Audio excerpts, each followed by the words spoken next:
যে রাসূলুল্লাহ সাল্লাল্লাহু আলাইহি ওয়াসাল্লাম কদরের রাতগুলোতে কি কি ইবাদত করতেন। আমি খুঁজে 5টা আমলের কথা পেয়েছি বিশেষভাবে, কমন যে আমলগুলো সেগুলো তো ছিলই, বিশেষভাবে 5টা কাজ রাসূল সাল্লাল্লাহু আলাইহি ওয়াসাল্লাম এই কদরের রাতে করতেন। 1 নম্বর কাজ হচ্ছে তিনি সারা রাত জেগে ইবাদত করতেন এবং পরিবারের লোকদেরকে ঘুমোতে দিতেন না, উঠিয়ে দিতেন।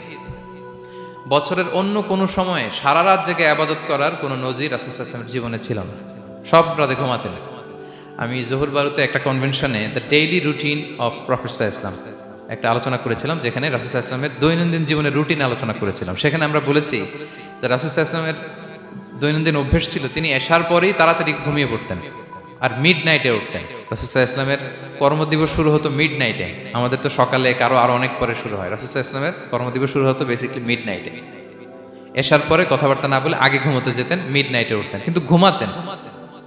ঘুম ছাড়া রাত কাটাতেন না। সারা বছরের এটা ছিল যে এশার পর পরে ঘুমোতে যেতেন, except the last 10 days of Ramadan. রমাদানের শেষ 10 রাতে রাসূল সাল্লাল্লাহু আলাইহি ওয়াসাল্লাম ঘুমাতেন না। এই 10 দিনের ব্যাপারেই পাওয়া যায় সারা রাত জেগে তিনি ইবাদত করতেন। আম্মা জান আয়েশা রাদিয়াল্লাহু তাআলা আনহা বলেন, ইযা দাখালাল আশরু আহিয়াল লাইলা ওয়া আইকাযা আহলা ওয়া জাদ্দা ওয়া শাদ্দাল মিজার। রমাদানের শেষ দশক যখন আসতো রাসূল সাল্লাল্লাহু আলাইহি ওয়াসাল্লাম সারা রাত জেগে ইবাদত করতেন। পরিবারের সদস্যদেরকে জাগিয়ে তুলতেন, স্ত্রীদের ঘুমাতে দিতেন না, জাগিয়ে তুলতেন। ফাতেমা রাদিয়াল্লাহু তাআলা আনহার ঘর পাশেই ছিল, তাদেরকে যে জাগাতেন এবং নিজে সারা রাত ইবাদত করতেনই। জাদ্দা ওয়া শাদ্দাল মিজার, খুবই বলিষ্ঠভাবে, খুব মজবুতভাবে কোমরে গামছা বেঁধে নামার একটা এক্সপ্রেশন এখানে দেওয়া হয়েছে। মিজার, ইজহার মানে হচ্ছে বাংলা করলে হয় লুঙ্গি। লুঙ্গি আমরা যখন খুব শক্ত কোনো কাজ করতে যাই তখন তারা কি করে, খুব টাইট করে লুঙ্গিটা বাঁধে। তার মানে বোঝানো হচ্ছে রাসূল সাল্লাল্লাহু আলাইহি ওয়াসাল্লাম কোমরে ভালো করে লুঙ্গি বেঁধে বা গামছা বেঁধে আটকাট বেঁধে নামতেন শেষ 10 দিনের জন্য। এই সময় তিনি মানে কাউকে কেমন যেন চিনতেন না, সবসময় ইবাদতে মগ্ন থাকতেন। এটা আমরা করতে পারি যে শেষ 10 দিনে, আর যেহেতু 3 দিন বাকি, আমরা একটা স্পেশাল প্ল্যান করতে পারি যে আমরা আমাদের সর্বোচ্চটুকু উজাড় করে দিয়ে লাস্ট 10 days অফ রমাদানের এই বরকত আমরা হাসিল করব, এটা যেন আমাদের মিস না হয়। তাহলে এটা আমরা একটা পেলাম। 2 নাম্বার হচ্ছে ইতিকাফ করা। রাসূলুল্লাহ সাল্লাল্লাহু আলাইহি ওয়াসাল্লাম রমাদানের শেষ 10 দিন ইতিকাফ করতেন। আমাদের আয়েশা রাদিয়াল্লাহু তাআলা আনহা বলেন, কানা ইয়াতাকিফুল আশরাল আওয়াখির মিন রমাদান। রমাদানের শেষ দশকে তিনি ইতিকাফ করতেন হাত্তা তাওয়াফাহুল্লাহ, ওনার ইন্তেকালের আগ পর্যন্ত এই অভ্যাসটাই তিনি জারি রেখেছেন। সুম্মা আতাকাফা আজওয়াজুহু মিন বাদে, তারপরে ওনার স্ত্রীরা ইতিকাফ করেছেন। আরেক বর্ণনায় এসেছে ইয়াতাকিফু কুল্লা রমাদান 10 আইয়াম, প্রতি রমাদানে তিনি 10 দিন ইতিকাফ করেছেন। কিন্তু যেই বছর তিনি ইন্তেকাল করবেন সে বছর তিনি 20 দিন ইতিকাফ করেছিলেন। প্রতি রমাদানে 10 দিন, আর যে বছর ইন্তেকাল করবেন সে বছর কয় দিন? 20 দিন তিনি ইতিকাফ করেছিলেন মসজিদে নববীতে। তাহলে আমরা এই রমাদানের শেষ দশকে এটা করতে পারি। 2 নম্বর পয়েন্ট হচ্ছে ইতিকাফ করা। যারা আমরা করিনি তারা আমরা ইতিকাফ করতে পারি। আমাদের আইআইএম এর মসজিদ এটা ইতিকাফের জন্য একটা উর্বর জায়গা। আমরা যখন এই ক্যাম্পাসে ছিলাম তখন দেখেছি যে এখানকার ইতিকাফের পরিবেশ যে এত সুন্দর এটা কল্পনাই করা যায় না। অসাধারণ পরিবেশ। আপনি যদি ইতিকাফ নাও করেন, রাত 2টা বা 3টার দিকে সেন্ট্রাল মস্কে এসে বসে থাকলেও হবে। রাত 2টা 3টার দিকে এসে বসে থাকলে দেখবেন যে কেউ সেজদায় পড়ে কান্না করতেছে, কেউ হালাকা করতেছে, কেউ তাসবিহ পড়তেছে, কেউ কোরআন তেলাওয়াত করতেছে। মানে এত সুন্দর পরিবেশ, ওটা দেখলেই আপনার ইবাদত করতে মন চাইবে। তো আমরা যেন ইতিকাফ করার চেষ্টা করি। ইতিকাফ করতে না পারলে শেষ দশকের রাতগুলো যেন মসজিদে কাটানোর চেষ্টা করি, তা না পারলেও বাসায় যেন এই রাতগুলো আমরা মিস না করি। বিশেষ করে সেন্ট্রাল মস্কে তো অসাধারণ পরিবেশ, এটা হাইলি রেকমেন্ডেড। ইফ পসিবল আপনারা আসবেন, এখানে ইবাদতের চমৎকার পরিবেশ থাকে। 3 নাম্বার হচ্ছে রাসূল সাল্লাল্লাহু আলাইহি ওয়াসাল্লাম এবং জিবরাইল আলাইহিস সালাম যৌথভাবে কোরআন রিভিশন করতেন। খুব ইন্টারেস্টিং। সারা বছর যেটা নাজিল হতো, রমাদানে জিবরাইল আলাইহিস সালাম রাসূল সাল্লাল্লাহু আলাইহি ওয়াসাল্লামকে শোনাতেন, রাসূল সাল্লাল্লাহু আলাইহি ওয়াসাল্লাম আবার জিবরাইল আলাইহিস সালামকে শোনাতেন। সহিহ বুখারীর বর্ণনা, কানা জিবরিলু ইয়ালকাহু ফি কুল্লি লাইলাতিন মিন রমাদান ফায়ুদারিসুহুল কুরআন। প্রতি রমাদানের প্রতি রাতে এসে রাসূল সাল্লাল্লাহু আলাইহি ওয়াসাল্লামের সাথে কোরআন মুদারাসা করতেন। সহিহ মুসলিমের বর্ণনায়, আন্না জিবরিল কানা ইউআরিদুহু বিল কুরআন কুল্লা আমিন মাররা। প্রতি বছর রমাদানে একবার শোনাতেন বা শুনিয়েছেন, যে বছর তিনি ইন্তেকাল করবেন তিনি 2 বার শুনিয়েছিলেন। আরাদা ইউআরিদু মানে এটা ফ্রম বোথ সাইড। আরবি শব্দটা এমন যে জিবরাইল আলাইহিস সালাম শোনাতেন, এরপর রাসূল সাল্লাল্লাহু আলাইহি ওয়াসাল্লাম জিবরাইল আলাইহিস সালামকে শোনাতেন, কোরআন রিভিশন করা। তো এই শেষ দশকের রাতগুলোতে আমরা যেন বেশি বেশি কোরআন পড়ি, কোরআন তেলাওয়াত, কোরআনিক রেসাইটেশন হতে পারে, কোরআনের অর্থ পড়া হতে পারে, তাদাব্বুরে কোরআন হতে পারে, কোরআনের হালাকায় জয়েন করা হতে পারে, ইন ইটস এনি ফর্ম। আমরা যেন কোরআনের সাথে অ্যাটাচমেন্টটা বাড়াই লাস্ট 10 days অফ রমাদানে। 4 নাম্বার, কিয়ামুল লাইল করা। রাসূল সাল্লাল্লাহু আলাইহি ওয়াসাল্লাম কিয়ামুল লাইল করতেন, এবং কিয়ামুল লাইল শব্দটাকে রাসূল সাল্লাল্লাহু আলাইহি ওয়াসাল্লাম কদরের সাথে জুড়ে দিয়েছেন। সহিহ বুখারীর বর্ণনায় তিনি বলেছেন, মান কামা লাইলাতাল কদরি ঈমানা ওয়া ইহতিসাবা গুফিরা লাহু মা তাকাদ্দামা মিন যামবি। কদরের রাতে যে কিয়ামুল লাইল করে বিশ্বাস নিয়ে এবং নাজাতের প্রত্যাশা নিয়ে, তার পূর্বের সমস্ত গুনাহ আল্লাহ তাআলা ক্ষমা করে দিবেন। তাহলে কিয়ামুল লাইলটা রাসূল সাল্লাল্লাহু আলাইহি ওয়াসাল্লাম বিশেষভাবে কদরের রাতের সাথে সম্পৃক্ত করেছেন। আমরা যেন প্রতি রাতে কিয়ামুল লাইল করি, লম্বা সময় যেন দাঁড়িয়ে থাকি, লম্বা সময় কোরআনিক রিসাইটেশন করি দাঁড়িয়ে থেকে, লম্বা সময় রুকু, লম্বা সময় সিজদা, স্পেশালি সিজদা। আকরাবু মা ইয়াকুনুল আবদু মির রাব্বিহি ওয়া হুয়া সাজিদ ফাআকসিরু ফিহি দুআ। বান্দা যখন সিজদায় থাকে আল্লাহ সবচেয়ে কাছে থাকে, তো আমরা তো আল্লাহর সবচেয়ে কাছে যেতে চাই এই ক্রিম টাইমটাতে, কি বলেন? আমরা যেন লম্বা সময় সিজদাতে থাকি। কিন্তু আমাদের অনেকের যেটা হয়, নামাজে তাড়াহুড়ো, অনেকের সব ব্যস্ততা যখন নামাজে দাঁড়াই এরকম হয়ে যায়। রাসূল সাল্লাল্লাহু আলাইহি ওয়াসাল্লামের সালাত যদি আমরা খেয়াল করি, বিশেষ করে কিয়ামুল লাইলে এত যে সুন্দর ছিল, আম্মাজান আয়েশা রাদিয়াল্লাহু তাআলা আনহাকে জিজ্ঞেস করা হয়েছিল যে, হে আম্মাজান, রাসূল সাল্লাল্লাহু আলাইহি ওয়াসাল্লামের কিয়ামুল লাইল কেমন ছিল, কিভাবে কিয়ামুল লাইল করতেন? তা আম্মাজান আয়েশা, দেখেন ওনার এক্সপ্রেশনটা কত সুন্দর। তিনি বলেছেন, ফালা তাসআল আন হুসনিহিন্না ওয়া তুলিহিন্না। রাসূল সাল্লাল্লাহু আলাইহি ওয়াসাল্লামের কিয়াম যে কত সুন্দর ছিল, কত লম্বা ছিল, আমায় জিজ্ঞেস করো না, আমি বলতে পারবো না। আমরা অনেক সময় যখন খুব বেশি চমৎকার কিছু হয় তো আমরা কি বলি, ভাই এত সুন্দর ছিল, আমি বোঝাতে পারবো না। এরকম বলি না যে এত অসাধারণ, আমি বলে বোঝাতে পারবো না। বাংলাতেও কিন্তু আমরা বলি এত চমৎকার, বলে বোঝাতে পারবো না, শব্দের বুননে, ভাষার বুননে আমি ফুটিয়ে তুলতে পারবো না। তা আমাদের আয়েশা এটাই বলেছিলেন, ফালা তাসআল আন হুসনিহিন্না ওয়া তুলিহিন্না। রাসূল সাল্লাল্লাহু আলাইহি ওয়াসাল্লামের রাতের নামাজ কিয়ামুল লাইল যে কত সুন্দর ছিল, কত দীর্ঘ ছিল, লম্বা ছিল, আমায় জিজ্ঞেস করো না, আমি বলে বোঝাতে পারবো না। সুবহানাল্লাহি ওয়া বিহামদিহি। আমরা যেন লম্বা সময় কিয়ামুল লাইল করি। আমাদের আয়েশা রাদিয়াল্লাহু তাআলা আনহা আরো বলেন, কানা ইয়াকুমু মিনাল লাইলি হাত্তা তাতাফাত্তারা কদামা। এত দীর্ঘ সময় দাঁড়িয়ে থাকতেন, থাকতে থাকতে ওনার পা ফুলে যেত, পা দুটো ফুলে যেত। আপনিও দীর্ঘ সময় দাঁড়িয়ে দেখেন যে পায়ে ঝিম ধরে যাবে, পা ফুলে যাবে, এটা করতেন রাসূল সাল্লাল্লাহু আলাইহি ওয়াসাল্লাম। তো আমাদের আয়েশা বলেন, ইয়া রাসূলুল্লাহ লিমা তাসনাউ হাযা ওয়া ক্বাদ গুফিরা লাকা মা তাকাদ্দামা মিন যামবিকা ওয়া মা তাআখার। আপনি এত কষ্ট কেন সহ্য করেন নিজের দেহের উপরে? আপনার তো আগের পরের সব গুনাহই মাফ। আদত তো রাসূল সাল্লাল্লাহু আলাইহি ওয়াসাল্লামের গুনাহই নেই, তিনি নিষ্পাপ।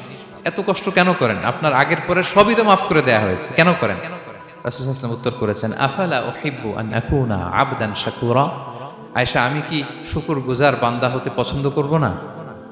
আল্লাহ তাআলা আমাকে তার রহম এবং করমে সব মাফ করে দিয়েছেন, কিন্তু আমি কি শুকরগুজার হব না? আমি কি আমার রোলটা প্লে করব না? আমি কি নিজেকে সঁপে দেব না আল্লাহ তাআলার কাছে জায়নামাজে? তো এটা ছিল সংক্ষেপে রাসূল সাল্লাল্লাহু আলাইহি ওয়াসাল্লামের কিয়ামুল লাইলের ধরন। এভাবে তিনি দীর্ঘ সময় কিয়ামুল লাইল করতেন। আমরা যেন এটা করি। সেন্ট্রাল মস্কে কিয়ামুল লাইল এবছর নিশ্চয়ই হচ্ছে, আমরা যেন অংশগ্রহণ করি। 5 নম্বরে রাসূল সাল্লাল্লাহু আলাইহি ওয়াসাল্লাম দোয়া করতেন। এই কদরের রাতগুলোতে খুব বেশি বেশি দোয়া করতেন। দোয়া নিয়ে আমরা একটা জুমার খুতবা দিয়েছিলাম, সেখানে আমরা বলেছিলাম যে দোয়া হতে হবে খুব আন্তরিক দোয়া, রোবোটিক দোয়া যেন না হয়। আপনার আবেগ, ভালোবাসা, মনের মাধুরী মিশিয়ে, চোখের পানি মিশিয়ে, অশ্রু সিক্ত করে এই দোয়াটা করতে হবে, তাহলে সে দোয়া আল্লাহর কাছে কবুল হবে। আমরা যেন আমাদের ভাব, আবেগ সব ঢেলে দিতে পারি আমাদের দোয়াতে, আমাদের সিজদায়, আমাদের কিয়ামুল লাইলে। এবং যে কোনো ভাষায় কোরআনিক দোয়াগুলো রেকমেন্ডেড, হাদিসের মাসুরগুলো রেকমেন্ডেড। তাছাড়া আপনার নিজের ভাষায় আপনার কি চাওয়া, আপনার কি আকাঙ্ক্ষা, আপনার মনের কষ্ট, যাতনা সবকিছু আপনি আল্লাহ তাআলার কাছে পেশ করুন। এবং আম্মা জান আয়েশা জিজ্ঞেস করেছিলেন, ইয়া রাসূলুল্লাহ, আমি যদি কদর পেয়ে যাই আমি কি বলবো এ রাতে?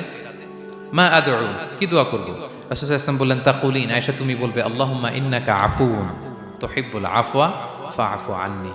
আয়েশা তুমি যদি কদরের রাত পেয়ে যাও এটা বলবে, হে আল্লাহ আপনি ক্ষমাশীল, আল্লাহ আপনি ক্ষমাকে পছন্দ করেন, আল্লাহ তাই আপনি আমায় ক্ষমা করেন। হে আল্লাহ আপনি ক্ষমাশীল, আপনি ক্ষমাকে পছন্দ করেন, আল্লাহ আপনি আমাকে ক্ষমা করেন। এই দোয়াটা আমরা যেন বেশি বেশি করি। আমার সাথে সাথে সবাই একটু পড়ুন মেহরবানি করে, আল্লাহুম্মা ইন্নাকা আফুউন তুহিব্বুল আফওয়া ফাআফু আন্নি। আল্লাহুম্মা ইন্নাকা আফুউন তুহিব্বুল আফওয়া ফাআফু আন্নি। হে আল্লাহ আপনি ক্ষমাশীল, আপনি ক্ষমা করাকে পছন্দ করেন, আল্লাহ আমাকে ক্ষমা করেন। আমরা আমাদের নিজেদের ভাষায় অনেক দোয়া করতে পারবো, কিন্তু রাসূল সাল্লাল্লাহু আলাইহি ওয়াসাল্লামের শেখানো দোয়াগুলো এটা হচ্ছে মানে very precise in wording but comprehensive in meaning. এটার অর্থ, এটার আবেদন এটা অনেক বেশি। আমি অনেক 10টা-20টা বাক্য বলে এত সুন্দর কথা মিলাতে পারবো না। রাসূল সাল্লাল্লাহু আলাইহি ওয়াসাল্লাম যেটা শিখিয়ে দিয়েছেন, আগে আল্লাহর প্রশংসা করলাম, আল্লাহ আপনি ক্ষমাশীল, আবারও প্রশংসা, আল্লাহ আপনি তো ক্ষমা করাকে পছন্দ করেন। যেটা আপনি পছন্দ করেন না ওইটা তো চাচ্ছি না, যেটা আপনার পছন্দ, যেটা আপনি করতে ভালোবাসেন, গাফিরিয যামবি ওয়া কাবিলিত তাওব, আপনি ক্ষমা করাকে পছন্দ করেন, তওবা কবুলকে আপনি পছন্দ করেন, তো সেটাই তো চাচ্ছি আপনার কাছে, আপনি আমার তওবা কবুল করুন, আল্লাহ আপনি আমাকে ক্ষমা করুন। সো এই দোয়াটা প্রত্যেক রাতে যেন আমরা বেশি বেশি করি সম্মানিত সুধী। এবং এই যে রিমাইন্ডারগুলো শুনলাম, এটা রমাদানের পরেও যেন আমরা অব্যাহত রাখি। আমরা নাম দিয়েছি যে গিয়ারা ফর এ গ্রেট রমাদান। আমাদের এবাদতের যে ধারাবাহিকতা, এই গতিটাকে আরেকটু গিয়ার আপ করা, আরেকটু পুশ করা নিজেকে, আরেকটু এক্সট্রা ড্রাইভ দেওয়া এই শেষ মুহূর্তে। মাত্র 13টি দিন আমাদের হাতে আছে, আমরা যেন আরেকটু ইফোর্ট দেই, আমরা যেন আরেকটু ড্রাইভ দেই, যাতে করে আমরা আল্লাহ তাআলার আরো নিকটবর্তী হতে পারি।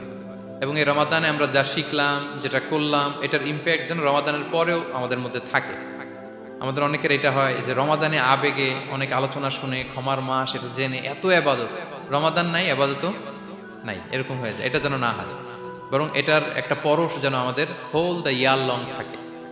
আরব শায়েখরা বলেন যে কুন রব্বানি লা তাকুন রমাদানি, রব্বানি হও, রমাদানি হও না। মানে রমাদান আসছে, তুমি রমাদান কেন্দ্রিক এবাদত নিয়ে অনেক উচ্ছ্বাস, কিন্তু রমাদান শেষ, এবাদত শেষ, এমনটা যেন না হয়। রমাদানের পরেও সে মেহেরবান আল্লাহ তাআলা কিন্তু আমাদের জন্য আছেন। তিনি প্রতি রাতে শেষ রাতে নেমে আসেন, এসে ডাকতে থাকেন, কার ক্ষমা লাগবে ক্ষমা চাও, ক্ষমা করবো, কে বিপদে পড়েছ বলো, আমি উদ্ধার করব। তো তিনি আরশের উপর থেকে প্রথম আসমানে নেমে আসলেন দেওয়ার জন্য, আমি ঘুম থেকে জাগতে পারলাম না, নেয়ার জন্য। এটা হইল প্রাইম মিনিস্টার আনোয়ার ইব্রাহিম আমাকে একটা অ্যাওয়ার্ড দিবে, লেটস সে হোটেল ইন্টারকন্টিনেন্টাল, উনি এসে বসে আছে, বাট আমি যেতে পারিনি। এটা হয় না। আল্লাহ তাআলা প্রতি রাতে শেষ রাতে এসে বলেন কার কি লাগবে দাও, তিনি নেমে আসেন বা বিশেষ মনোনিবেশ করেন প্রথম আসমানে এসে, কিন্তু আমরা যে নিব সেই সময়টুকুন আমাদের হয় না।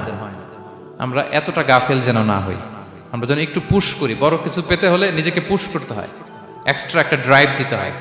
সম্মানিত শুধু 17টা দিন কি করলাম একটু রিভাইজ করি, যোগ বিয়োগ করি নিজের সাথে নিজে, যে প্ল্যানটা নিয়ে রমাদান শুরু করলাম ওইরকম কিয়ামুল লাইল করতে পারলাম কিনা, ওইরকম চ্যারিটি করতে পারলাম কিনা, রেসাইটেশন করতে পারলাম কিনা, একটু যেন নিজের সাথে নিজে বোঝাপড়া করি, একটু যেন রিভাইজ করি এবং নিজেকে যেন একটু পুশ করি। সম্মানিত শুধু এই ছিল সংক্ষিপ্ত আলোচনা। আমি 30 সেকেন্ডসে পুরো আলোচনাটা আবার একটু যারা পরে এসেছেন একটু রিভাইজ করে নেই। আমি শুরুতে এভাবে শুরু করেছিলাম যে রমাদান এটা হচ্ছে it's a month of hope, এটা আশা জাগা নিয়ে একটা মাস। এই মাসের যে রহমত বরকতের যত যত হাদিস কোরআনের আয়াতগুলো আমরা বলেছি, এগুলো শুনলে আমাদের মধ্যে একটা আশা জাগে, আশাবাদী হয়ে উঠি যে আমার এই মাস আমার মুক্তির মাস, আমি মুক্তি পাবো। কিন্তু at the same time it's a month of warning, এটা আবার সতর্কতারও মাস। রাসূলুল্লাহ সাল্লাল্লাহু আলাইহি ওয়াসাল্লাম বলেছেন রোজা রেখে যে মিথ্যা ছাড়লো না, পাপ ছাড়লো না, তার ধ্বংস। আবার 3বার তিনি আমিন বলেছেন। বেসিক্যালি এটা একটা বদদোয়া যে মান আদরাকা রমাদান ওয়া লাম ইগফার লাহ, যে রমাদান পেয়েও নিজের গুনাহ ক্ষমা করতে পারলো না, তার ধ্বংস। সো আমরা আশাবাদী হব। আল ঈমানু বাইনাল খাউফি ওয়ার রাজা, বিশ্বাস হচ্ছে আমার মধ্যে ভীতিও কাজ করবে, আবার আমার মধ্যে একটা হোপ থাকবে, এটাই ঈমান। সো আমরা যেন এই ওয়ার্নিংগুলো আমাদের মাথায় রাখি যে আমরা যেন আল্লাহর নৈকট্যপ্রাপ্ত বান্দা হতে পারি, ক্ষমাপ্রাপ্তদের অন্তর্ভুক্ত যেন আমরা হতে পারি। এরপরে আমরা বলেছিলাম যে লাআল্লাকুম তাত্তাকুন অ্যাচিভ হচ্ছে কিনা আমাদের প্রত্যেক কাজে এটা খেয়াল করতে হবে।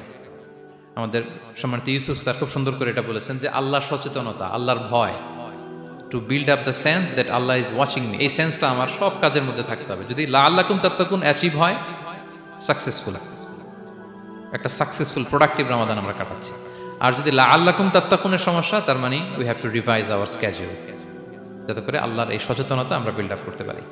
এরপর আমরা বলেছি যে আমরা সংযমটা যাতে এনশিওর করি, রমাদানের যে সংযম, নিজের প্রবৃত্তির উপর আমরা বিজয় লাভ করি। সারা বছর প্রবৃত্তি জিতে, রমাদানে আমরা জিতি। এরপর আমরা চ্যারিটির কথা বলেছি, রাসূল সাল্লাল্লাহু আলাইহি ওয়াসাল্লাম খুব জেনারাস হয়ে যেতেন রমাদানে, আমরা যেন আমাদের দানের হাতকে আরো প্রশস্ত করি।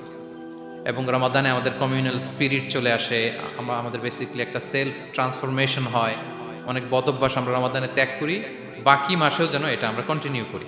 আর সব শেষে আমরা লাস্ট 10 days অফ রমাদানের গুরুত্ব নিয়ে বলেছিলাম যে রাসূল সাল্লাল্লাহু আলাইহি ওয়াসাল্লাম খুব হতাশ হয়ে পড়েছেন যে অন্য নবীর উম্মতেরা অনেক হায়াত পেয়েছে, আমরা পেলাম 60-70, তো আমার গুনাহগার উম্মত কি করবে? আল্লাহ বলেন লাইলাতুল কদর খায়রুম মিন আলফি শাহর। নবী হে, আপনার উম্মতের জন্য আমি কদরের রাত দিয়েছি, যে এক রাতে ইবাদত করলে 1000 মাসের চেয়েও বেশি সওয়াব তারা পেয়ে যাবে। সো এই কদরের রাত যেন আমরা মিস না করি। কোনটা কদরের রাত? আমরা বলেছিলাম শেষ 10 দিন সমান তালে ইবাদত করব। বিশেষ করে আমরা গুরুত্ব দিব অড নাইটস গুলোতে, 21, 23, 25, 27, 29 আমরা গুরুত্ব দিব। এবং রাসূল সাল্লাল্লাহু আলাইহি ওয়াসাল্লাম বলেছেন মান হুরিমা খাইরাহা ফাকাদ হুরিম, যে কদরের বরকত মিস করলো সে বঞ্চিত, সে হতভাগা, হি ইজ দ্য লুজার। আমরা যেন লুজার না হই, আমরা যেন গেইনার হই এই বরকতের মাসে। এবং সবশেষে আমি বলেছিলাম রাসূল সাল্লাল্লাহু আলাইহি ওয়াসাল্লাম স্পেশালি 5টা আমল করতেন, সারা রাত জাগতেন, ফ্যামিলি মেম্বারসদের জাগিয়ে তুলতেন, উৎসাহিত করতেন এবং কোমরে গামছা বেঁধে নামতেন। এরকম ইবাদতের স্পৃহা অন্য কখনো রাসূল সাল্লাল্লাহু আলাইহি ওয়াসাল্লামের মধ্যে দেখা যেত না, যেমনটা শেষ দশকে তিনি করতেন। ইতিকাফ করতেন তিনি। আর ইতিকাফ করলে কদর মিস হওয়ার সম্ভাবনা নেই। এটা 21-এ হোক, 25-এ হোক, 23-এ হোক, আমি তো মসজিদে, আমি তো কিয়ামুল লাইলে অংশগ্রহণ করতেছি, আমি তেলাওয়াত করতেছি, আমি প্রতিদিনই দোয়া করতেছি, মিস হওয়ার কোনো সম্ভাবনা নেই। আমরা যেন ইতিকাফের চেষ্টা করি, অথবা পার্ট টাইম ইতিকাফ যেন অন্তত করি, 5 দিন 3 দিন, অথবা রাতের সময়গুলো মসজিদে যেন আমরা কাটাই।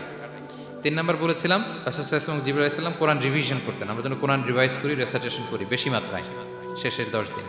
কিয়ামুল লাইল ফালা তাসআল আন হুসনিহিন্না ওয়া তুলিহিন্না, কত সুন্দর কিয়ামুল লাইল ছিল বলে বোঝানো যাবে না।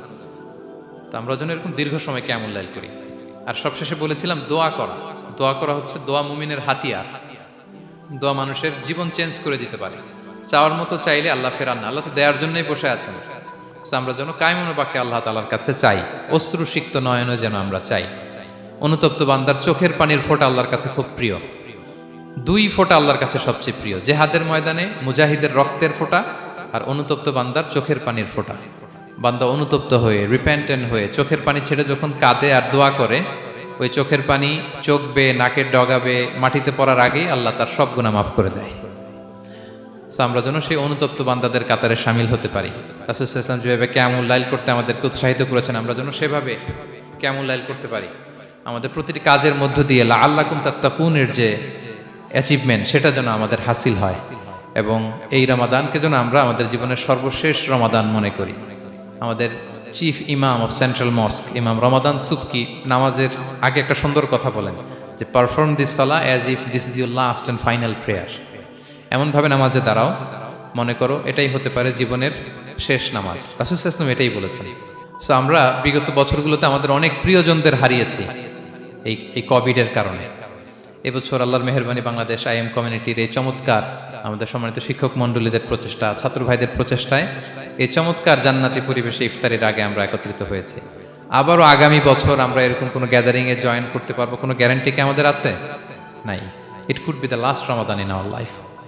সো আমরা যেন এটা সবসময় মাথায় রাখি যে হতে পারে আমার this is our last chance, এটাই লাস্ট চান্স। এবং এই অপরচুনিটিগুলো যেন আমরা কাজে লাগাই এবং আল্লাহ তাআলার প্রিয় বান্দাদের অন্তর্ভুক্ত হই। আল্লাহ তাআলা আমাদের সবাইকে এই কথাগুলো বোঝার ও আমল করার তৌফিক দান করুক। হাদা মা ইনদি ওয়াল ইলমু ইনদাল্লাহ আলাইহি তাওয়াক্কালতু ওয়া ইলাইহি উনীব। ওয়াসসালামু আলাইকুম ওয়া রাহমাতুল্লাহি তাআলা ওয়া বারাকাতুহু।